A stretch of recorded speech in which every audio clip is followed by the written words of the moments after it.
Assalamualaikum warahmatullahi wabarakatuh. Kembali lagi bersama saya Dewi, jurnalis harian Fajar. Nah, hari ini kita berada di salah satu kafe Pak ya, yang ada di Jalan Perintis Kemerdekaan, namanya Ropang Plus Plus. Nah, ini baru dibuka atau di soft opening launching. Nah, hari ini Sabtu tanggal 9 Oktober. Mau lihat seperti apa konsepnya bersama Pak Ivan? Yuk.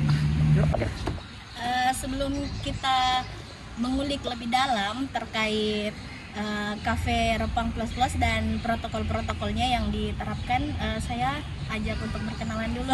Selamat pagi Pak. Selamat pagi. Mungkin bisa diperkenalkan. Oke, halo, nama saya Ivan. Saya di sini sebagai manajer untuk Ropang Plus Plus. Pak Ivan, mungkin bisa dijelaskan sedikit terkait konsepnya di Ropang Plus Plus di Perintis ini. Oke. Untuk konsepnya sendiri emang agak unik ya. Kita memiliki ada indoor, terus di tengah-tengahnya ini kita ada semi indoor, dan langsung kita untuk indoornya di sini. Nah, indoornya sendiri kita konsepnya memang lebih ke garden sih, taman. Di taman ya, namanya pandemi seperti ini kan kita butuh udara luas ya, udara segar, biar virus-virus itu jauh. Ya. Nah, selain memilih konsep taman mungkin Pak, ini kan saya lihat ada indoornya juga Pak ya, jadi kayak semacam dua konsep. Ya, betul. Itu alasannya selain mungkin sekarang lagi meminimalkan untuk penyebaran virus di dalam ruangan. Nah, mungkin untuk dipilihnya juga, kenapa memilih, terus lokasinya kenapa memilih Perintis Pak? Oke. Karena ini sebenarnya cabang kedua RPP ya. Yang pertama untuk area Makassar sebenarnya. Nah, untuk Makassar sendiri kita ada dua. Yang pertama ada di Sari Gading ya. Tentunya teman-teman Fajar udah tahu semua dong ya. Jadi Sari Gading kita sekarang kebetulan di Perintis. Kenapa Perintis? Karena kita mau menggayat teman-teman kita yang berada di daerah Maros, Pangkep, dan juga daerah Sudiang sekitarnya seperti itu. Berarti yang dari bawah Pak ya? Dari bawah, betul sekali. Ini kayak tengah-tengah lah, jadi dari Makassar pun dekat, dari sana juga bisa masuk sini.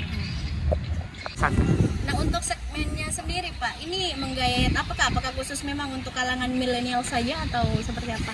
Kalau dari konsepnya memang kita secara awalnya memang dari segi makanannya, kita memang konsepnya ke milenial sebenarnya sih, lebih ke anak muda. Tapi tidak menentukan untuk keluarga juga.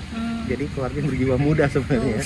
Ataupun keluarga-keluarga kecil, dengan konsep taman seperti ini kayaknya cocok buat mereka sih. Tapi kalau harganya sendiri Pak, ini kan kalau dilihat dari bangunannya, view-nya itu kayak berkelas. Tenang aja, istilahnya kita kalau dari segi RPP sendiri itu kayak istilahnya makanan pinggir jalan yang kita bawa masuk ke dalam kafe. Seperti itu. Jadi harganya tenang aja, nggak sampai bikin kantong bolong lah. Nah, ini saat masih dalam pandemi ya, mungkin ada prokes yang diterapkan, kayak semacam kapasitas pengunjung yang dibolehkan di dalam ruangan.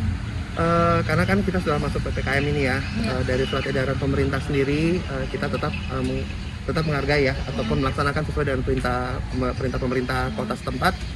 Kalau untuk prokes sendiri memang kita sudah persediakan dengan adanya ukur suhu seperti ya standar ya, ada sanitizer, dan setiap masuk harus menggunakan masker untuk setiap pengunjungnya kita. Dan setelah itu kalau dilihat lagi dari konsepnya sendiri kan kita ada indoor outdoor. Untuk kapasitasnya kali ini mungkin sekitar 50% dulu, karena selama kita mengikuti peraturan dari pemerintah ya. Kalau secara keseluruhan Pak, menampung berapa banyak baik dari indoor maupun outdoor? Kalau untuk menampung banyak sih banyak banget, itu sampai 500 kali ya kalau saya hitung-hitungnya. Bahkan mungkin bisa lebih seandainya. Tapi karena sampai pandemi ini mungkin kita membatasi dulu. Seperti itu.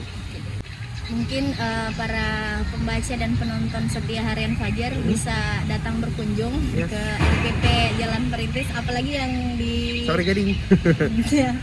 apalagi yang di daerah Maros. Oh, daerah Maros sana, ya benar, Maros Pangkep ya. Oke deh.